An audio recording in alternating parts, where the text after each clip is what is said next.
What's up guys, this is another Grand Theft Auto 5 gameplay video, and I'm here with the new Pegassis Osiris, or the Pegassis Osiris as you guys may know it. And it is definitely a pretty cool car. It's got good handling, as you can see. You know, I'm drifting around the corners. All these mess ups were kind of the car's fault, I'm not gonna lie. This car is very susceptible to things like that. Like say you try and drift around a corner, it always decides to smash.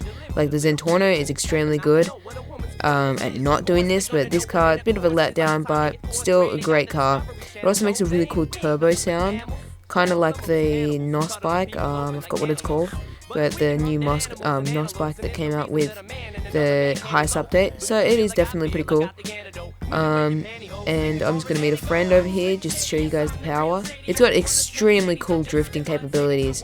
It's just you need to be a skilled drifter to be able to do it. Like it's got the capacity to be able to do it, the capabilities and stuff, but you just have to be a good drifter. You need to have skill, unlike myself. Always spinning out and stuff. So yeah, it is definitely a pretty cool car though. But once you end up all factoring all of the different things that the car needs, like spoilers, bumpers, rims, tires, you know, all that stuff, especially if you get chrome rims, it ends up being 2.4 million, 2.5 million. It's a very expensive car, I'm not gonna lie. It is an extremely expensive car, and you'll only really buy it if you have the spare money. You wouldn't go out of your way to buy this. Now, there's not actually that much reason why you would buy this car, to be honest. Basically, the only reason is that, well, it's a Pegassis Osiris and a Ferrari LaFerrari. If you're into cars, you'll want it. But if you're into speed and good racing, good race outcomes or whatever, you're not going to want this car. It's a waste of money. So, a better way of spending your money is saving it up and waiting till part 2 of Ill-Gotten Gains and then getting a mansion or whatever they're coming up with. Because this car, it's not worth the 2 million. You can get 2 adders for 2 million. Right? That's ridiculous. But anyway, let's get into the racing. So I've taken the back end off of it, as you can see, and I'm just racing an entity right now, and I've got a feeling I'm going to win, obviously, because it's $2 million and the entity's only 795 grand. But regardless, let's have a test. So it looks like I'm doing pretty well off the bat. Very, very, very quick car.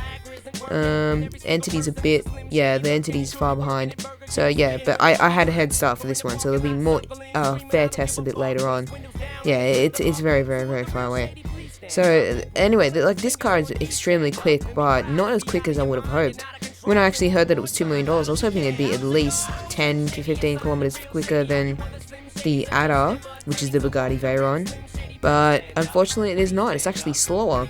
It's actually kind of slower than a Zentorno. I had a bit of a race with a guy and he beat me. And it wasn't because of my skill, because we were just doing drag races. But regardless, drag races don't matter a lot in the scheme of things in actual racing, because you've got a lot of corners. You need to be good at cornering. You can verse a Turismo against an Adder and you're still going to win, because the Turismo is great around corners. Like, it doesn't really matter about drag racing or whatever. But yeah, it is definitely a good car. Regardless, it is definitely a good car for your needs or whatever of racing. Definitely recommend it to anyone who does want a really quick car. And also, I'd recommend this tip. If you're going to do tests like I am, use a flare gun or a grenade. So you shoot the flare gun, and then when it hits the ground, you go. That's probably the best method of, like, you know, starting a race fairly without having to do impromptu races. So yeah, it is. The car is really cool. It goes really quickly. Got incredibly good acceleration. But I've noticed that there's a weird issue. When you verse the Zentorno, you're beating the Zentorno, then all of a sudden the Zentorno comes up with like a turbo NOS boost. It's incredible. And then it just pounces away. It's absolutely ridiculous. And I hope Rockstar fixed this issue. I think they deliberately put that in to make the Zentorno look quicker when it first came out, because everyone was like, oh, why am I going to buy this? And everyone, it's known for its acceleration, so I guess that's why they would have that. But anyway, it's quite annoying considering that's 1/3 of the price. But yeah, I've lost to the entity as well. Yeah, but he had a head start, of course. Now we're gonna verse a Kuruma. The Kuruma is a really cool car, but unfortunately not that quick. This is kind of an unfair test. Like, it is a 4-door saloon car, and I'm like a hypercar.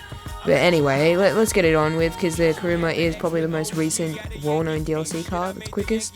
So let's wait for the flag to drop and go. Let's go. Alright, I had a better head start team, that's why I'm slowing down a bit. Just go flat out. Yeah, dude, like, I'm absolutely caning him. He's slow as hell. The only way you're actually going to be able to compete is actually creating a race and starting it off at the exact same time with no boosts. That's the only way you're going to be able to have a fair test. These aren't actually, the variables aren't assessed. Like, I'm starting off a bit quicker than him, he's starting off a bit quicker than me, you know, it's not fair at all. But still, like, look at how much of a gap that is. Oh, that was one damn good drift, Taco Man. Yeah, guys, if I didn't say this before, I'm with my boy Taco Man, pretty sick guy. I don't think he has a YouTube video, but make sure you add him. I don't actually know his name. I might put it in the description or in the next video or something. So yeah. Alright, this will be a fair test. I'm sure this will be a fair test. Come on, Flair. Hit the ground. Hit the goddamn ground. Alright, guys, make sure you follow my Twitter page, just Miserable11 as well. That is where you'll see when I'm streaming, or when I'm uploading a new video, or when I'm creating a new video. So you'll be able to see why I'm not online or streaming or whatever. And it's a great way to be able to keep up to with the Miserable11 news and stuff like that. And yeah, make sure you sub and like this video. And I'm gonna put my sponsor link of NoScope in the description. So make sure you buy some. Well, if you're a good COD player, buy some NoScope glasses. They do help with eye strain and stuff like that. So they are very helpful. Yeah.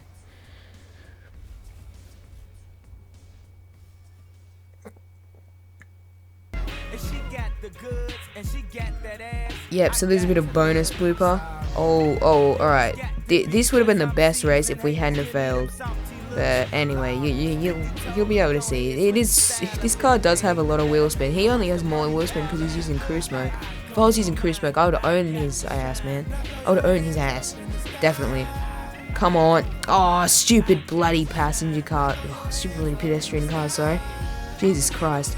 Yeah, look at him. He's shooting off. He's got incredibly good acceleration. I reckon we'd still win in a really long race, but nah, not with acceleration wise. This car just owns mine.